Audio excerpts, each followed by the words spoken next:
to work. Siyempre maaga ako umalis para hindi ma-award ni boss. Maganda ba yung hairstyle ko today? Ang ganda ng styler na binigay sa akin ni Devi Joy. Sa baba ko lang siya ginamit para straight pa rin yung taas. So, nasa office dapat ako ng 11. Siyempre, umalis ako ng 9:30 para hindi ako masasabon ni boss kasi last time, late ako. And, hindi yun dapat tularan. Kasi, hindi ako aware sa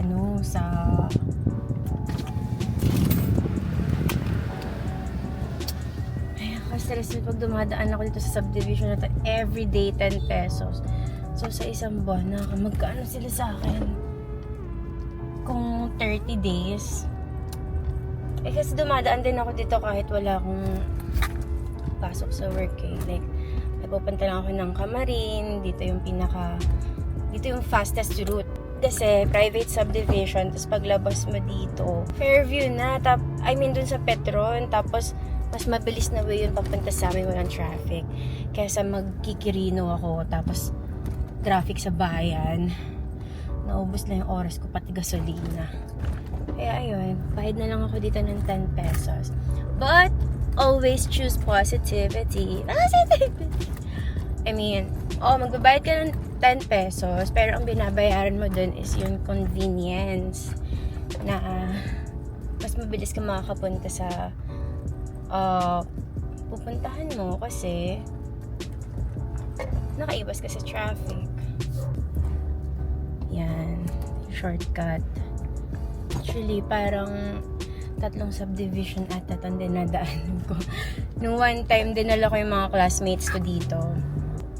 Celebration, parang after party yun ng successful in-house event namin sa school. Tapos, drinks kami konti. Ang saya nun kasi ilan pa kaming girls nun si Ali, ako, tas si Dani. Nakalimutan ko yung part na naloka sila kasi sabi nila, Marge! Sagmura, ilang subdivision dinaanan natin? 3.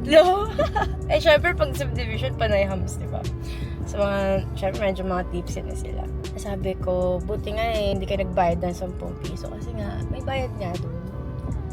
Sobrang nakakatawa yung nangyari. May umiiyak, may broken. Tapos kami ni Danny, sugatan kami kasi nagmotor kami. Sabi ko, alika, stroll tayo. Tapos, natatawa ko pag naalala ko, hey Danny! Tapos may BFF. Marami akong BFF. Si Devi Joy, BFF ko yan. Si Danny, BFF ko rin yan. Si Crystal, BFF ko rin yan. Marami akong BFF. Kasi iba-iba sila ng BFF ko sa work, BFF ko sa dating work ko, BFF ko sa school. Alam mo yun? So, yeah. May mga taong for seasons lang. Pero may mga tao din na forever. Like our families and some friends na talagang mabibilang mo kung ilang taon na kayo. Like Cristel, we've been friends for like 10 years. 1 decade na. Kasi, friend ko na yun si Cristel. Nandun pa lang kami nag-work pa lang ako sa Jollibee. Jollibee was my first work. So, ayun. Doon ko siya nakilala and naging close kami. Mabilis kami naging close. Hanggang ngayon, we're friends. Hi, Cristel! My friends, Devi Joy, Daniela, and Cristel, they're really God-given blessings to me. And each one of them serve a different purpose in my life. Pag kailangan ko, lalapitan ko sila. And nakikita mo sa kanila na sobrang happy nila kapag lumalapit ako sa kanila. In times na need ko sila, makikita mo talaga sa kanila na sobrang willing tumulong sa akin. Devi Joy, for my happiness, kapag low vibration ako, low energy ako, pupunta ako kay Devi Joy and grabe, hindi kami titigil kakatawa. And ganun din kay Danny, pag magkasama kami, tawa lang din tawa. Pero kay Danny, it's more like, si Danny deep na tao siya. like pag nakilala mo siya, magugulat ka sa mga lalabas sa bibig niya. Kasi Danny is, I think, 3 years younger than me. Pero sobrang sobrang matured niya talaga magsalita. As in, para kaming magkaedad. Pero, ayun, alam mo yun, kahit 3 years older ako sa kanya, nag-match kami. Tsaka si Danny, nakakatuwa kasi yung mga plans niya sa buhay niya, sinasabi niya sa akin. And yung good part dun sa pagsabi niya sa akin, ibig sabihin she fully trust me with her decisions. Kasi tatanungin niya sa akin na, baby, tama ba na ganito gawin ko? And ako, parang nagagampanan ko talaga yung pagiging ate kapag pag pinagtatanong siya ng ganun sa akin. Kasi yung mga kapatid ko, hindi na masyado nagtatanong ng ganun sa akin eh. Siguro kasi alam na nila kung anong standing ko sa bawat decisions in life nila. May decision na sila, confirm na lang nila sa akin, ganun. But with Danny, she has plans and she's willing to be corrected. She's a good listener and a good follower. Si Crystal naman, she's a blessing to me spiritually, you know, kasi she's my first, alam ko siya yung pinakauna kong Christian friend. Hindi pa ako Kristiyano. Kaibigan ko na siya. So, kailan yun kailan ko siya nakilala? Parang 2014? Parang ganun. Or 2013, something like that. Ko siya nakilala. And she is a good follower of Christ. She is obedient. As in, makikita mo talaga sa kanya na follower siya ni Jesus. Bakit? Kasi alam niya yung limitations niya. Pero kapag Kristiyano ka na kasi at nagkamali ka, dalawa lang yan. It's either you made a mistake and then you go back to God, or you made the mistake, repeat the cycle, and worst, backslide. Dumating ako sa point na confused na ako. Parang pag naging Christian ka kasi, the more nalalapitan ka ng temptations, basta anything that will lead you to sin.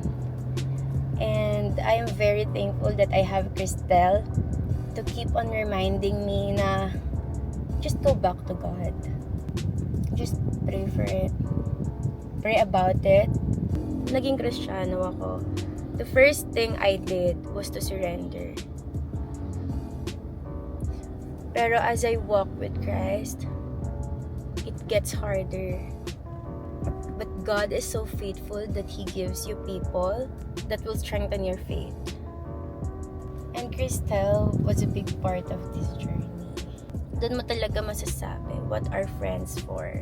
They have different purpose in our lives. Si Devi Joy naman, di ko masyado na-elaborate. Pero pag si Devi Joy kasi, me and Devi were friends for like 9 years, magta-10. So, si Devi, kasama ko siya sa lahat ng kalokohan. As in, ano ba yung pinaka-weirdest thing na ginawa na?